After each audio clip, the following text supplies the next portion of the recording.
Hello, welcome back. Another episode of Life's a Pitch. And unfortunately, I am sad to report that it will be the last in the series. Aww. Yeah, after 10 wonderful episodes, we've decided to end it there. But we will be back. Yes, we'll be back for season 2 in March of next year with a lot more episodes and series tailored towards what we want to take it. We want to take it towards more industry people and get more creative people on it. So that's something to look forward to. And I think I'm just going to put this out there that when we started this thing, and I remember I was talking to you about this the other day, when we said that we wanted to get 10 episodes done by December.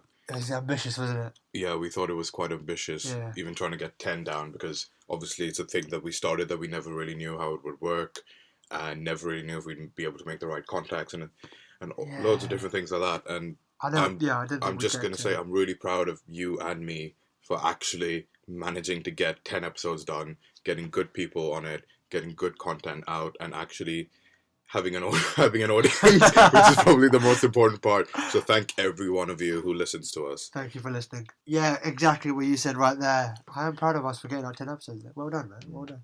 Pat on the back. Should we talk about our guests on our final episode of Life's a Pitch Season 1? Our 2 guests on this week's And episode. what a way to end it off. Yeah, it's been a long time trying to get today's guest on. You know, they say don't build things up in your mind. And don't build up your expectations. We did, but this time it kind of lived up to it. I think it surpassed it, really. It was exactly so as good as we thought it would be. Even better, maybe. Yeah. That's for you guys to decide.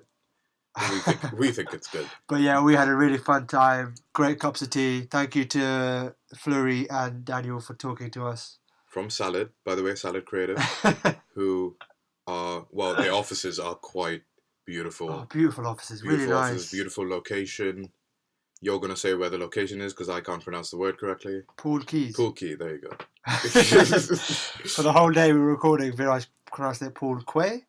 Well, I don't speak English. You pronounced it Pool Quay until later on in the evening I got a text saying, you know Quay is pronounced Key, right? I was like, yeah, do you not? And he was like, no. I thought it was hilarious. Alright, so we really hope you guys enjoyed this episode. We loved recording it. Thank you to Fleurie and Daniel again. And we'll see you guys next year. See you next year. Merry Christmas and a Happy New Year. Happy Christmas and a Merry New Year. What he said. Well, I didn't say anything wrong. I know. I said what I said. Anyway.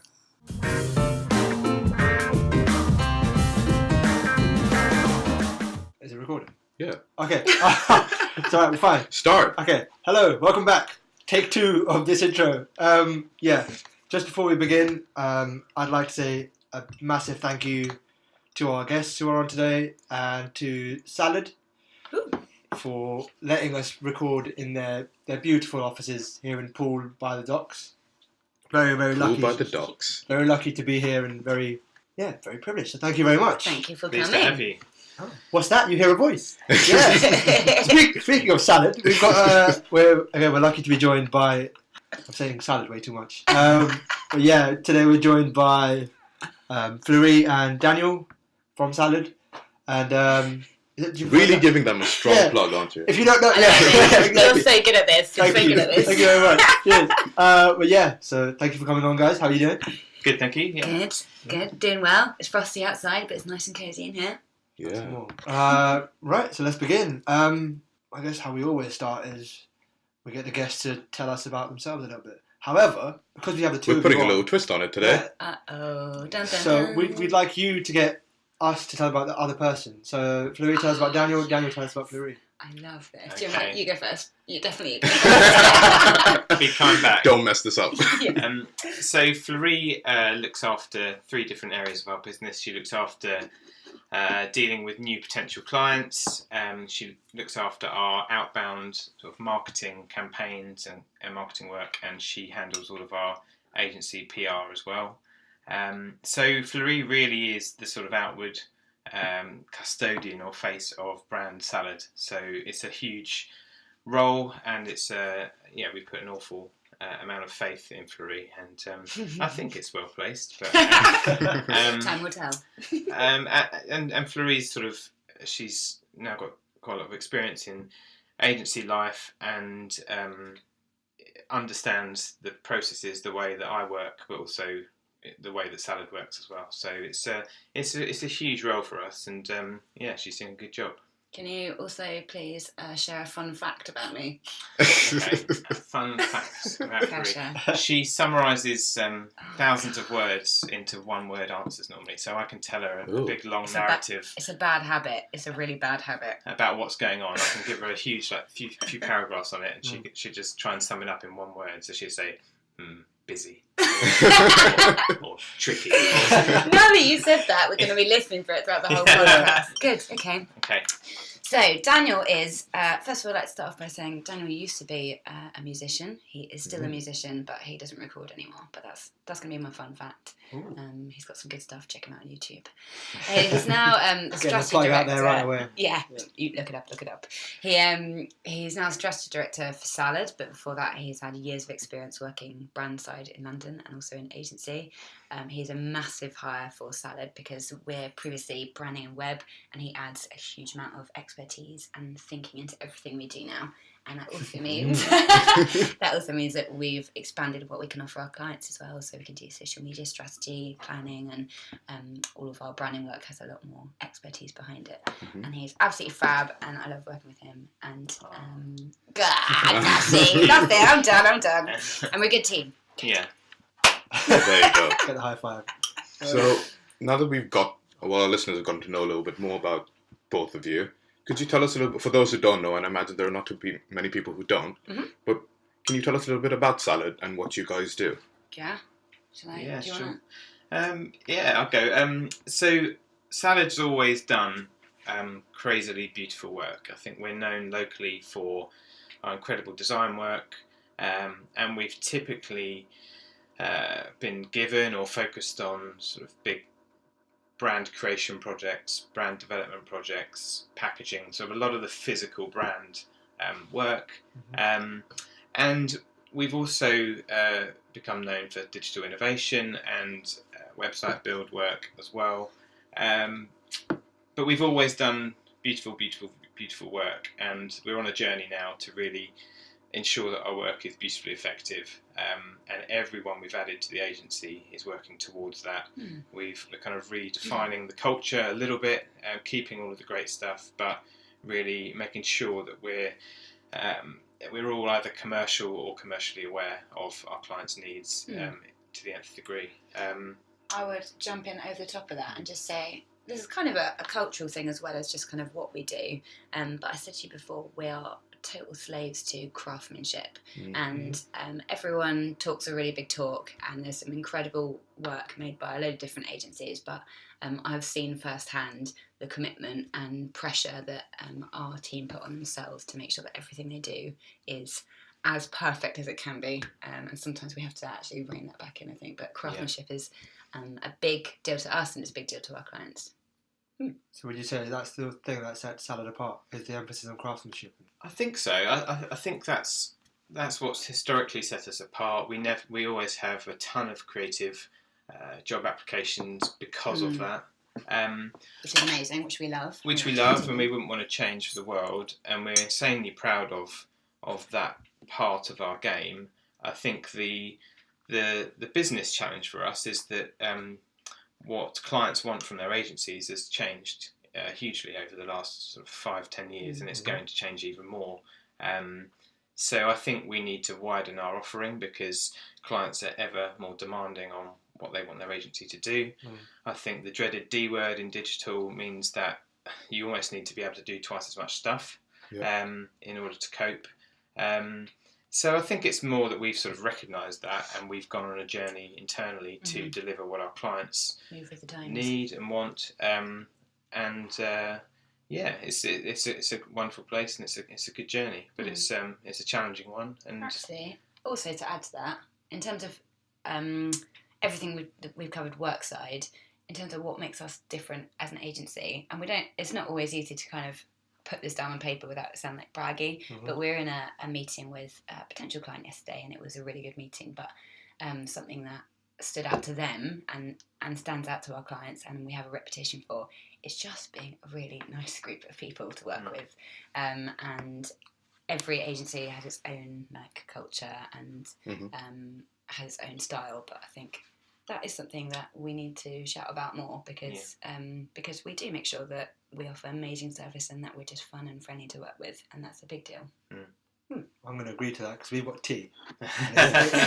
Delicious. And from the minute we walked in, we were welcomed really well and nice, and we got a little tour of the entire agency. Even though there was no one there. They're on their lunch. It looked really nice, though. It looked really nice. The person who sits in this empty seat. And just to add to that from a recruitment perspective, we know that we're only going to get better if we employ the very best people. And the very first thing we look for above everything else is that people are likeable, fun to spend time with, and they have a strong ethical code. Now, you can't always find out the latter thing that easily in an interview scenario, but we've turned down a lot of good people who have great CVs and on paper are perfect because they need to fit in, and we're only 16 people now. You can't lose or hide anyone. Everyone needs to be a little bit client facing from time to time, and we want to sort of continue that, and we know that as we grow we risk that if we don't put an insane amount of attention on that. So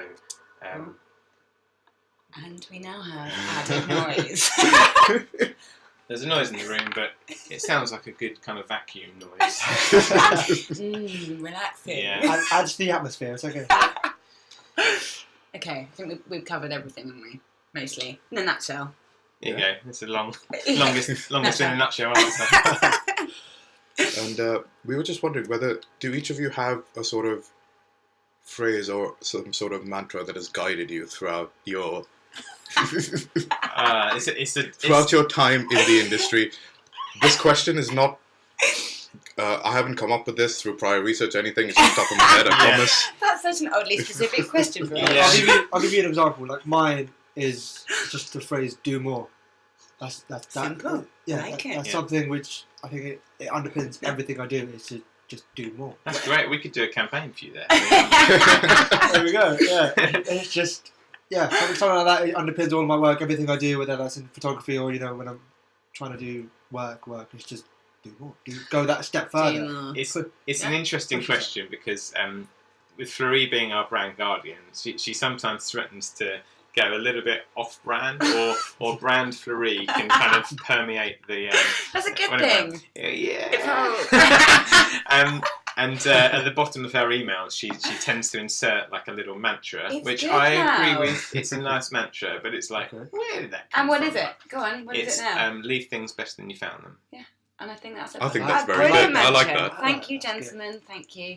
I think it's a good attitude for life. I think that's a good attitude. But you left your plate on your desk the other day. So stop naming shaming me on the podcast. It's true. So we'll beep that out. It's fine. Yeah. But I think it's a great mantra. I think for me, it's a really weird role being a strategy director at an agency that isn't.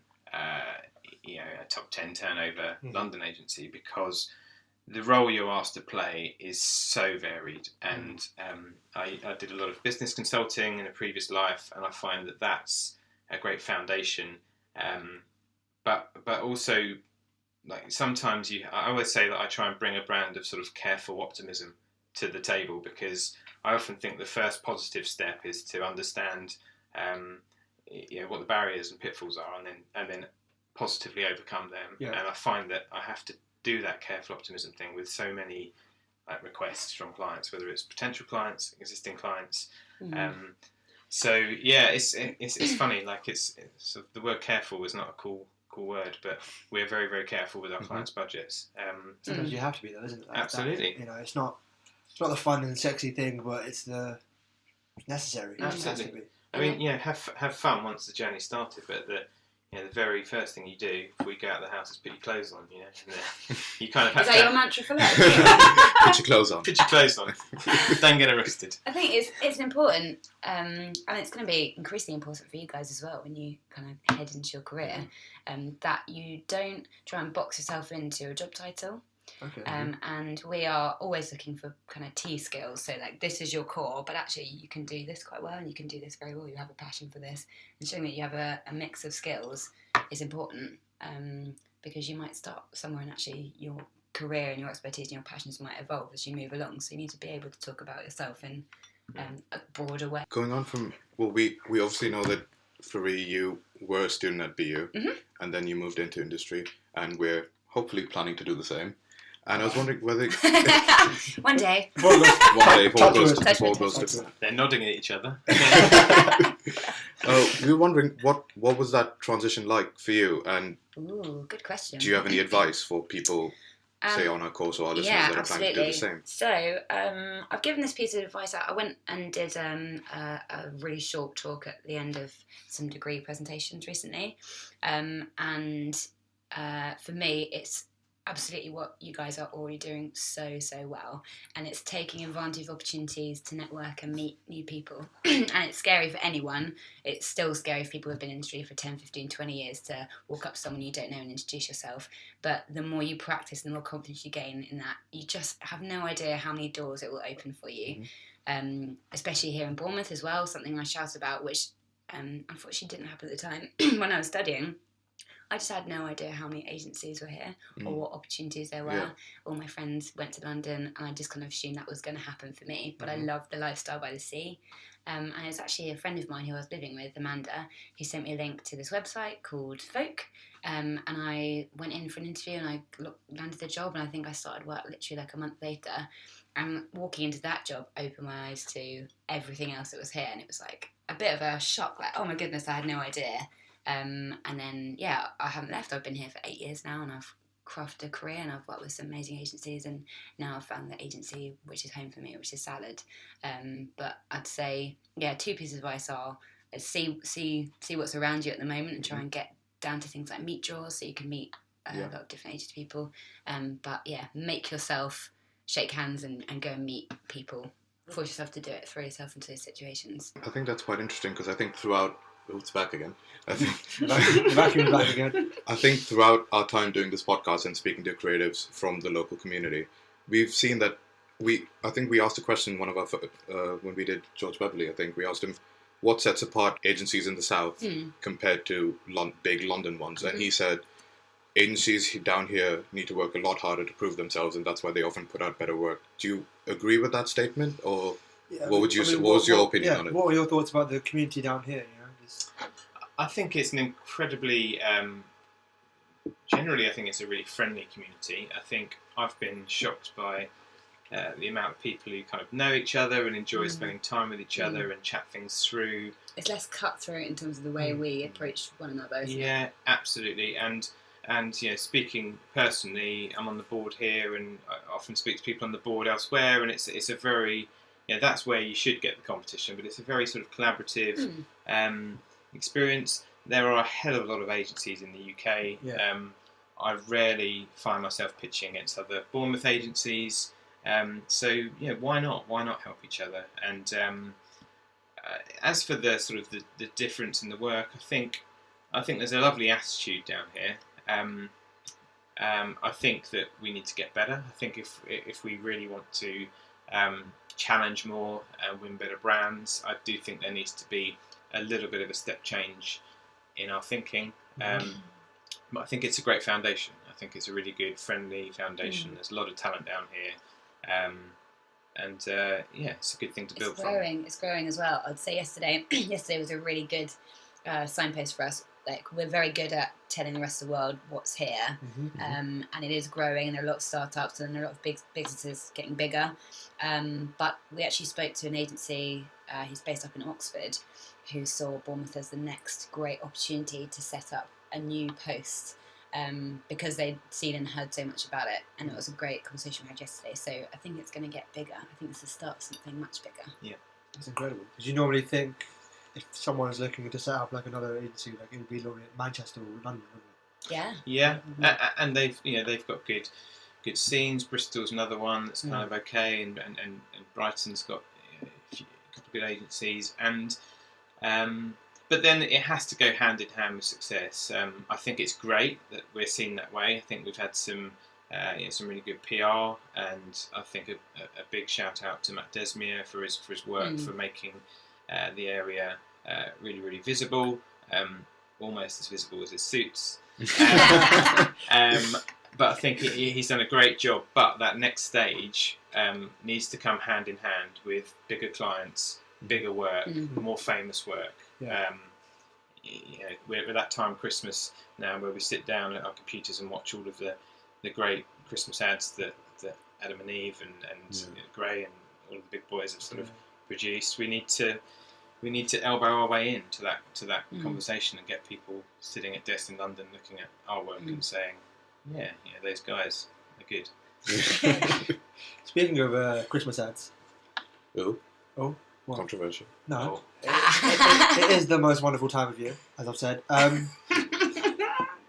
If you weren't listening, we've critiqued Christmas ads and we've talked about it. So go back and listen to that. Yeah. Please do. But yeah, what has been your favourite Christmas ad this year? Oh, Ooh, you go, I'm gonna go. And this year I'm going to go with. Oh, you know what? I don't even. It's gonna be bad. I'm gonna tell you the story, and hopefully by the end of the story, you'll remember whose it was. I think it was National Lottery. But it wasn't a British advert. It was like a Spanish or Portuguese advert. And the story went that there's this old lady, and she's watching like last week's news or something, but she thinks she's won the lottery. And instead of telling her and kind of crushing her dreams, her family go about reaching the whole village to tell them in advance of her arrival that they need to pretend that she's won the lottery, and they create this massive big party, and it's a really heartwarming and quite comical story. And what I love about those Christmas adverts is there's so little product brand focus, and it's just a lovely, lovely story. I think it's the only one I've gone back and watched 3 or 4 times. And my second choice, just because I'm like, ooh, girl, is M&S.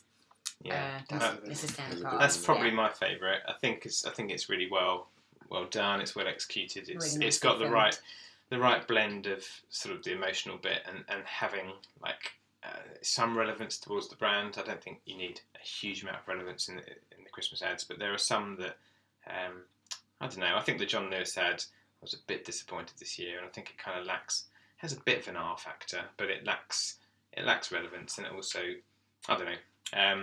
They can't all be good though, can they? They've built themselves up and up and up. Yeah, and they've done very well in previous years, and I wait for it every year, and I'll continue to wait for it every year. So fair play to them. I also quite like the Aldi one with the carrot going across the table. That was a good choice of music. I don't know if anyone noticed, it was actually Home Alone soundtrack to that. Was it? Yeah, that would have been a big purchase, so it's a bit warming already without you knowing. As a strategist, I was thinking, why is there like a cooked meal at 10, like yeah, just sat there at night. like just before midnight on the table, just sat there with no people around. Just for Santa to have a little munch. But hey, I'm nitpicking. I think one that we really liked was the Amazon Echo, Amazon Prime. No one said Amazon yet. Yeah, no one said Amazon. Have you seen the Amazon one? The Amazon Prime? I have never seen that one. I'm not sure I have. So Should have done. Sorry. Just give them a little No, synopsis. it's their problem. It's Amazon's problem that we haven't seen so, it. the Amazon ad is an imam and a reverend meet together to chat. No, I have seen Yeah. that one. They I have need- seen yeah. that one. And Yeah. then basically they sit down and have a chat, and as they sit down, they both hold their knees Yeah, and share a laugh and a joke. And it turns out towards the end of the ad, they both buy each other the same. the same knee Knee strap brace thing. thing, Yeah, yeah. you know what? Yeah, I forgot about that one. I saw it quite late. It didn't come out as early. It came out quite recently. Yeah, it Yeah. came out recently. Yeah, that was. I was reading an article in Campaign magazine this morning actually, which was tipping the hat to diversity across the Christmas adverts this year, which has been more prevalent than ever. So I think, kudos to them. It was a nice watch. Big thumbs up for that. Yeah. Yeah, I really like that one. And they had Ludovico and Aldi playing in the background. So kudos for the music. Win-win. there. Exactly. That's nice classical music. Right. Okay. So we've talked a little bit about salad and your roles here. I wanted to talk a little bit about where you fit in the big sort of the bigger picture, if that makes sense. Mm-hmm. So within bigger. You're looking at me really confused. Yeah, I'm waiting for it. Like I saw the head tilt. Like, so I think, correct me if I'm wrong, but from like the whole sort of getting client brief to delivering to execution. Oh, okay. Where do your roles come in? Where do we go? So I'll go first because I'm right at the very beginning. So my role, in theory, if everything works well, my role is, let's say if it starts in marketing PR. So we create a targeted story with Daniel talking about something that's happened in the news, say a Christmas advert, and kind of looking at that from a strategic perspective. That is seen by someone, usually a business owner or a marketing director or marketing manager, who look into us via expertise. They get in contact via one of our channels, could be me directly or on a phone, email, whatever. Any inquiries that come into the business, I pick up, and I pick up really quick. You'd be amazed how many agencies lose out on business because they're just too busy to give people a warm welcome on the way in. So my job is to make sure I pick up the phone quickly as possible, find out a bit more about their business and their ambitions and their challenges. And then once I've downloaded all that information, it's time to kind of throw it into studio. So we sit down, if we can, we try to get a sit-down face-to-face meeting to get to understand them, get a bit of chemistry. And then, to be honest, from quite early, Daniel and I will kind of consult to think about the best approach to their challenges, as that's kind of our role increasingly, is that actually sometimes they don't know what they need, they just have a problem that needs solving. You can kind of I think in my remit I have like 3 different types of strategy. It's the strategy of how do we sell the agency, and then when we have an opportunity, it's what should our strategic approach be to the brief, and then it's kind of doing the actual strategy involved in doing the work. So I tend to get involved really early. I've had a rich history in pitches, and I've got a pitch record I'm proud of, and that's definitely sort of part of my remit here. I think longer term, as we get busier and busier, my role will start to have a larger percentage of its time in doing the doing. I love sort of brand planning work and campaign planning work, as well as the tactical stuff as well. So I kind of love month to month and week to week account planning as well. But you kind of have to earn the right to work on the level of accounts that will have the level of budget in order to do that. So but we're both often the two faces you'll see very early on in the whole. And what lovely faces! Yeah, thank you very much. Thank you so much. A good face for a podcast. Yes, absolutely. I'm wearing my dressing gown right now, just because I can.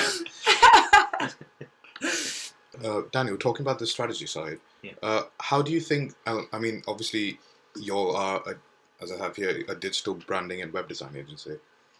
So how would you say digital has changed the way strategy works when you're tackling different briefs? It's funny, really. Just on the first bit, like we do a lot of digital, but we're in a town that has a hell of a lot of digital only agencies, and actually in the landscape we're one of the more general agencies, and we've added to that so that we're becoming more general. So we do most things. We're kind of towards full service.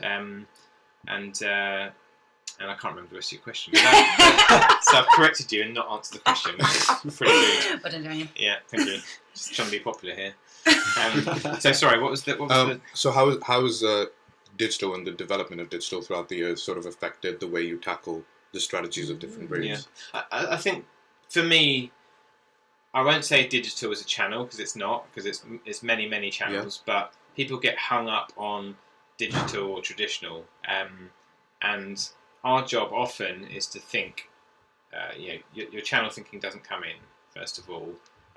It's about the brand problem, it's about what do they need to do, it's about trying to keep the client's mind a little bit open in terms of what activity they could do, chat it through, work out what they do in-house, what they don't do in-house, and then come to kind of a level of understanding there, and then dive into sort of digital planning and looking at their content strategy and how they should spend their money between content, activity, and media spend, and all of those sort of things. And then go into the real nitty gritty about right down to sort of how does this online display banner work? What's the user journey, or what's the actual the messaging we need to go alongside this social post or whatever it might be, right down to every word. But you kind of have to start wide and then sort of. That is the difference between having someone like Daniel in the room and not, to be honest, because it's very easy to have your own, as a creative or as a developer or whatever direction you're coming from, you have your own personal preferences and you're given a very small amount of information and you can kind of, you'd be able to just make a snap judgment about, oh, that could work quite nicely on Twitter, for example, whatever, and then just go down that road without giving it the proper time to flesh out the best approach based on your audience and what you're trying to achieve. I'm a big believer that if you don't have strategy in the room, then it's designers and creatives on their max that actually decide the strategy, even if they're kind of meaning to.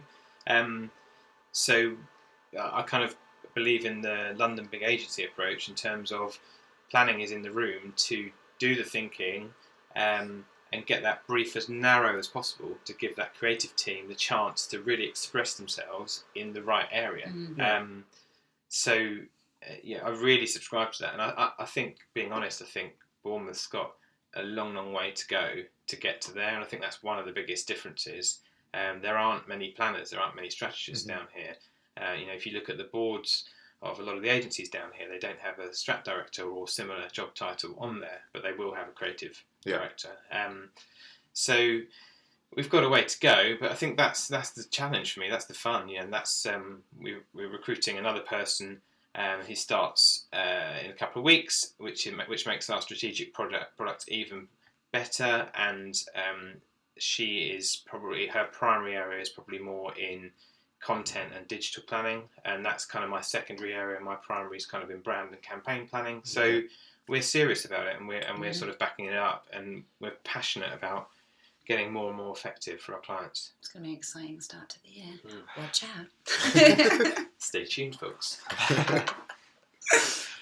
Right, okay, so we've talked a little bit about digital and how it's affecting planning and all that jazz. What do you think, both of you, is the future of digital? I love that question. Where do you think we're going? I love that. Digital I'd future. just like to say that on that subject, do you know about the Beamer Digital Day? Beamer is like quite it's a well-known kind of membership for all things digital and creative in the UK. And they created this thing called Digital Day, which is basically an opportunity for agencies to go into schools. And we have one day where we work on real briefs with them, and they have to come up with creative ideas, and they can win prizes for their school. It's amazing. And we did that last month, and we're literally just looking through. We interviewed some of the students while we were there to get their opinions on things. And one of the best answers we got to for the future of digital was a see-through toaster. And he went into such depth. I still don't really understand what he was saying. I think that's been done. Does that count as digital though? I mean, there's a lot of questions. The first answer was a really in-depth answer about artificial intelligence. Google Minds. Moving on toward the R word in robots, and then the next guy just wanted to know when his toast was done. So, but I think it's difficult to answer a question like that, which sounds really annoying, but it is, because digital is not a thing. Digital is a way of life. It is our way of life now, and it threads through everything. It will grow and expand. I think on a personal level, I'm leaning towards the potential horrors of digital, because I love watching that Black Mirror. I don't know if you watch that. I've just started. It's such a good show. It's such a good show. Very good show, and it reflects back to us kind of. It tried to critique the way we engage with it at the moment. Right, no spoilers, because I need to watch it. So. Okay, I'll leave you. Come back for episode I remember a bit of a hospital pass of a brief I had many years ago, which was write me a report on what's going to happen in the next 15 years. And you can just go for it though, can't you? Well, so it was a few years ago. It's hard to prove me wrong, but it's a few years ago. But I was thinking, how have I ended up writing a little paper on the next 15 years of life and what's going to happen? But I mean, those days, a lot of the things that were written then are still coming. I think 3D printing is something that's kind of maybe not advanced as fast as people thought it would, although it's going to have its kind of its niche area. I think voice activated stuff is going to get crazy intelligent over the next couple of years. There will be so much voice activated and voice recognition stuff sort of plumbed into everyday life. And I think some of the things for agencies like us is some of the bigger questions where the stuff you can't quite imagine yet, but there's a school of thought out there that websites will become obsolete in 5 to 10 years or whatever it may be.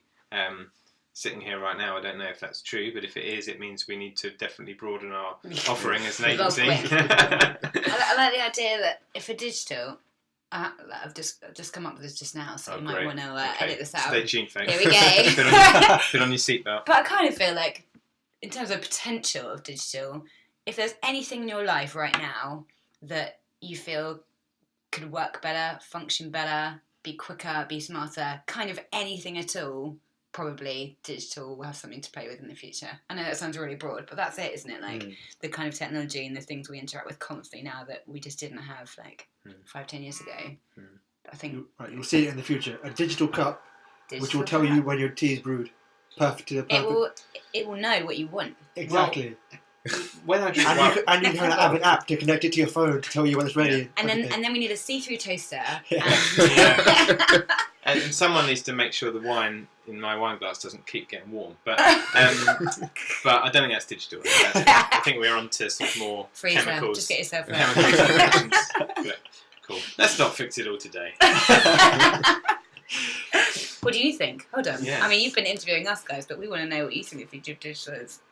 Turn the tables. Yeah, damn right. It's not how this works. You can't. Let's edit out this thinking time. There'd be a really snappy answer. Yeah, in case I sound like an idiot. Just gonna get rid of it all.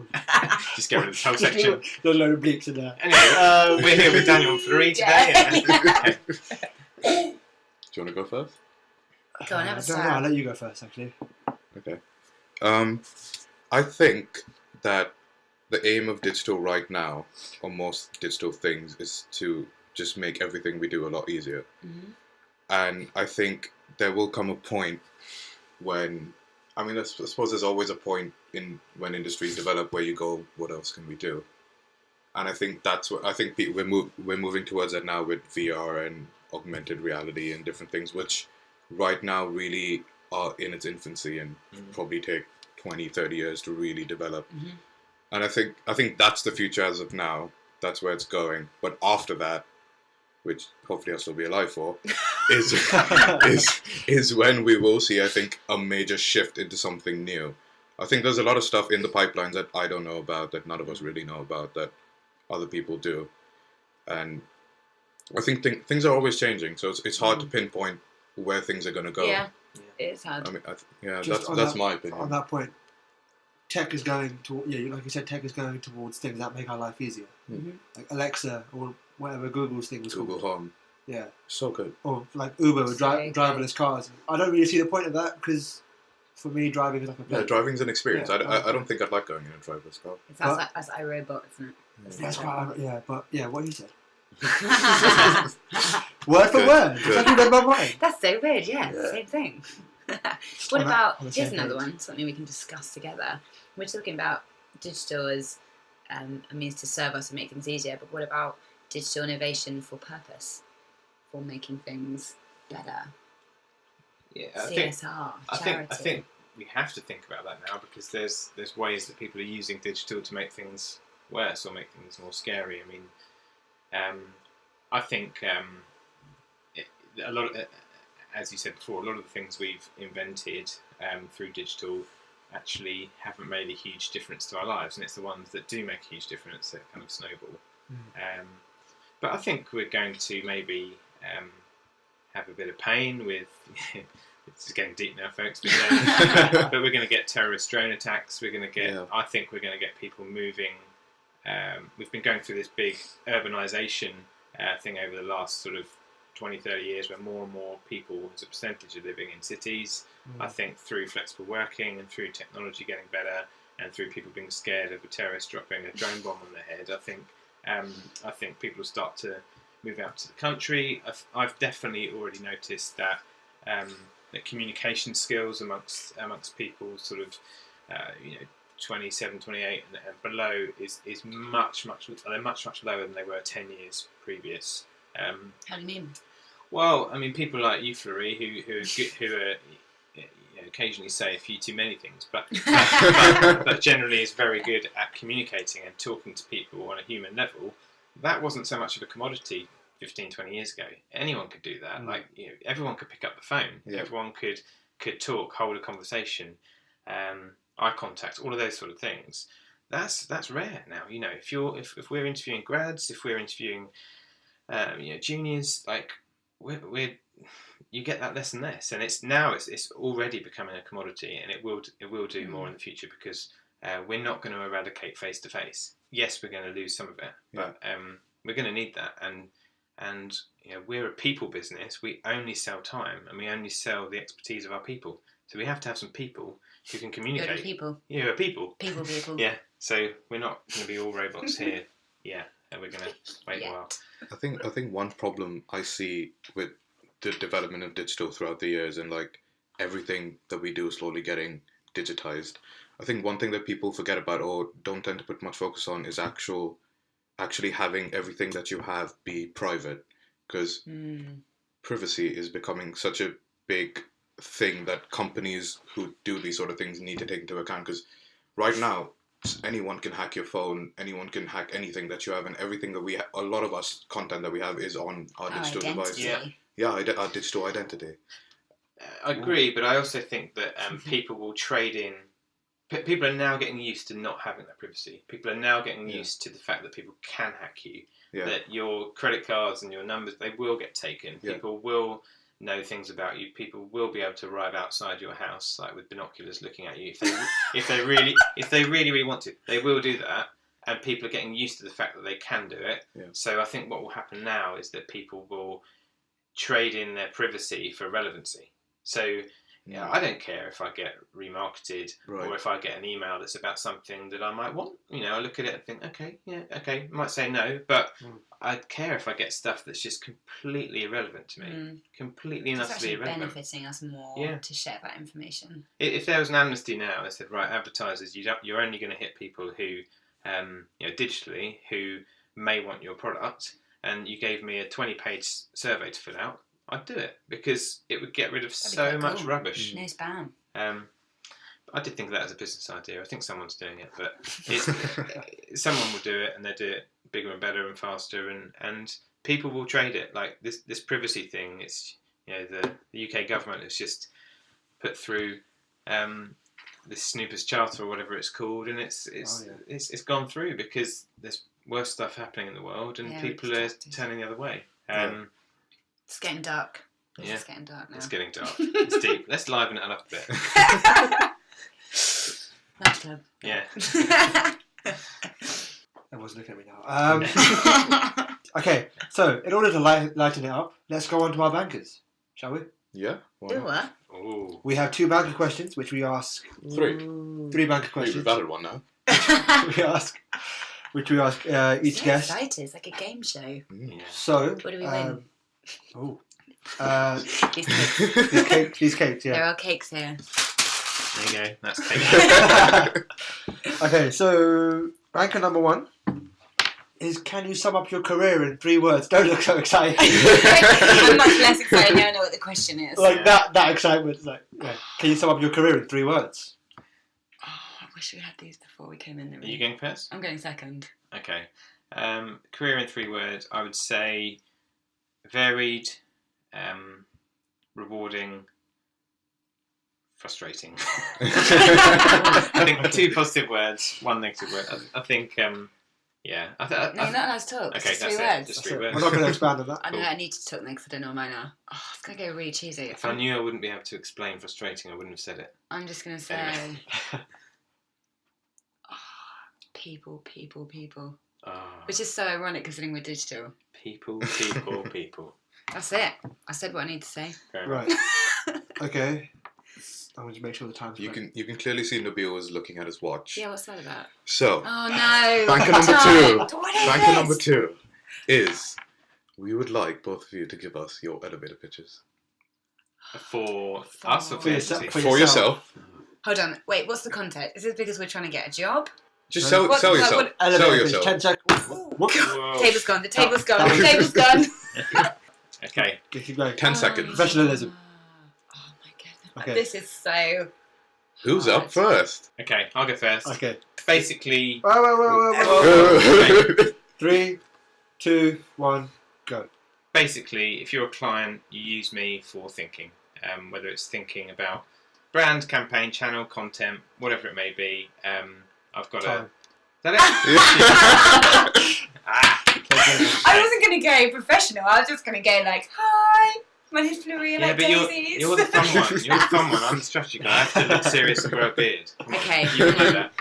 Okay. Oh, God, this Ready? is so hard, yeah. 3, 2, 1, go. Hi, my name's Fleurie, pronounced like Marie, and I'm here to understand you and your business, help you achieve your ambitions, and hopefully have a good time. Time. Oh God, that sounded so weird. Have a good time without Have a a wink. good time. Without a wink. There was no wink. Oh, No. for goodness She sake. was winking all over the place. That was so hard. I thought they were good though. Is Yeah, that like, okay? yeah. Very good, very good. I wish we'd had the others to compare them to now. Have there been others? Or were the Yeah, first There ones have we been were- others, yeah. I need to have some pre-thought out questions Yeah. in place. Well, now you have an excuse to go back and listen. I to want the to. episode. I mean, we will obviously. We listen to them all. Everyone should listen to them all Yeah. because they're great. If we send over a 9.8 second MP, Yeah, Three. can we just Slot that in. Just slide it in. Go. Is there a third? There is one more. Oh. I'm excited. God, I'm energized by this task. We should do this when we go back upstairs. Yeah. Can I ask them? Yeah? Okay.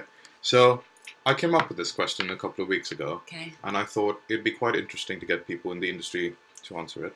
So, if you were to describe either the concept of advertising or creativity to an alien form of life, what would you Such a say? good question.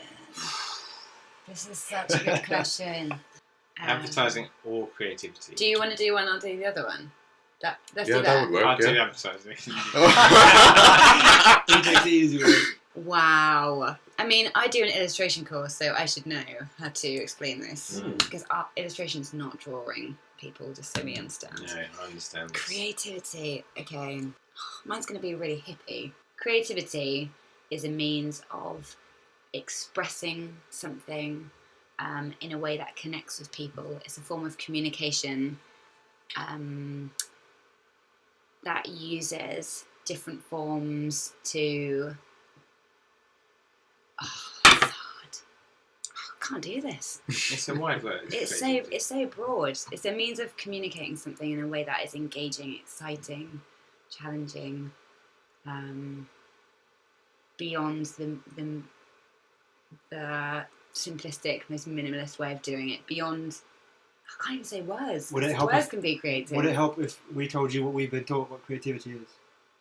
Is there yeah, go on. What's the So, definition? David, everyone's favourite lecturer, Yeah. has told us that. Wait, I know this. I remember this. Go on. So you- Is it connecting the seemingly unconnected?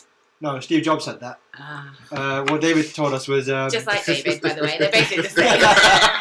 Shout out to David. What David told us was creativity is taking something which is standard and normal and saying, well, look at it this way, look at it another way. But I agree, yeah. Yeah. You know, I creativity. mean, that's a much more concise way of Yeah. saying it. I'll take that. Normally you're Thanks, quite David. concise. Yeah. And yeah, I can do it in one word. Colour. Dots. Dots. Joining the dots. Oh, God. Anyway, I'll shut up now. Go on. That's Your the turn. one. Right, advertising. I think it's just talking to the right people, so audience, with the right message, the right information at the right time through the right channel. If you do all of that, then I think you have advertised. There you go. Ta-da! Oh, And Bob the alien is happy. Yeah, it is. You can go back into a ship now. that was a good question. Why is Bob Like still that. trying to kill me? Why is he called Bob? Why not? That's his human name. Yeah. You mentioned in that answer, that wonderfully eloquent answer, that you were doing an illustration course. Yes. And Nice. At AUB, we understand? It is at AUB. Daniel, we It also is. understand in a previous role you were an artist. During our research, we found this. Yeah. So, Music artist, A not a musician. drawing. oh, that's anything. So we wanted to know how has your sort of your artistry background sort of that had an influence on your career? Has it had an influence? Or? Absolutely. For me, I mean, I did a media production course at Bournemouth, so I was on the creative side of the fence. And actually now being at Salad, I get to express that a little bit more in terms of copy, in terms of ideation, that sort of stuff. But I think that's an amazing foundation to then go over to the kind of the strategic side of the fence, but with also that that background. And I think probably at every agency I've worked in or with, I've almost learnt more in the bit that's not in my area. So learning how creatives tackle tasks, how as an agency you tackle a project, all that sort of stuff. I think you can't have one without the other. You can't be, even if you're in a 50-person agency, you can't be good at one thing. You have to understand how it fits in. But it's had a huge, for me, like creativity and strategy. You just need to have both, otherwise you're going to struggle, I think, or at least an appreciation. In a way, you have to understand everyone's roles, don't you? Absolutely. And The understand better how you can do that, the better Yeah. you will be at your job, ultimately. There are standard ways you can attack like certain pieces of work, but generally most agency days start off with a brief on the table and the question, right guys, what do we do now? And it's that's what makes our job brilliant. It's because we're not going in every day to do the same thing over and over again. It is different, but what comes with that is the responsibility of making some good calls and working together as a team, and having your specialist area but adding value to someone else's specialist area, and them having the humanity and the decency to listen and take it on board, and which comes back to personalities again. So it's so important. There is no I in team. That's a good one. But there is in Meet 5. That's a good follow. And if you get that reference, I'll be very impressed. I mean, I don't know that, but I enjoyed it anyway. Yeah. I'll laugh along. Thank you. That's all I asked for. Don't have to get my jokes, just laugh. Sounds better on a podcast. With all this canned laughter you can My hear in the background. artiness comes way back because my mum is an artist, so I've grown up with just like paint and stuff everywhere in my house, like from a small age. So I've been around that. When I was at college, I actually studied art and fine art and textiles. That's what I went with, and I kind of accidentally fell into this because my communication studies tutor at college was like, you'll be really good at PR, at which point I had no idea what PR even was. I signed up for a degree. I still didn't even really know what it was. By the time I finished it, I was like, I kind of know what it is, but I don't know if this is what I want to do. But throughout that time, I dropped the art studies, but I've always loved doodling, and I've got stuff doodle on me, and I don't feel like I need to be a designer to have a license to be creative. No, and it's amazing to be in a creative environment, professionals, and watch everyone kind of play around with paints and watercolour, and then on my Wednesday evenings I go out of a commercial space and I do the same thing for myself. It's amazing. But yeah, it's good. I think having a personal interest, it might not be that you do film or music or draw or anything, but I think you still have to have a certain level of interest in creative things if you're going to work well. You have to have the passion. So yeah, it helps a lot. Just before we end off, Yeah. Two things. One, first thing, would you guys like to plug anything at all? Amazing. Have we not plugged enough? We're not hard sellers. Well, I think most of the people listening will be agency side rather than client side. I hope so. I suppose. So but obviously for all those clients out there, we're growing. We're looking for new clients, and we're growing the team, etc., etc. I think from an agency perspective, it's we just want to do good work, and we want to have a really good relationship with other agencies in the area. And if we do those two things, then I think we'll be okay. And the other thing we do is create a great environment to work in. We employ good people, and we all get along. So we just want to do those things, and then we don't need to plug, and we want to do the work and the case studies that people can look at and see how good we are. So that's it. I would like to plug you two. Yes. A round of applause. I think this is an absolutely fantastic idea for you to create this off your own back. And they've been really interesting to listen to, and we're really excited to be a part of it. And they're two very talented, proactive people that any business would be happy to have on the team. Absolutely. I can see these ending quite soon when they get employed. And, have to start filling it in on a Monday night. Their eyes are bleeding from all the work. But other than that, it's a great thing. So, thank you guys. Yeah, and thank you very thanks much for coming to see Salad today. I'd like to plug Bennett's Artisan Bakers for supplying us with sugary treats today. Thank you very much. Very nice. If you're on Poole, go check them out. Amazing. There we go. Brilliant. Right. Thanks, guys. Cool. Thank you so much. End of the episode. Right, see you later. Okay, let's go. Quick swim in the key.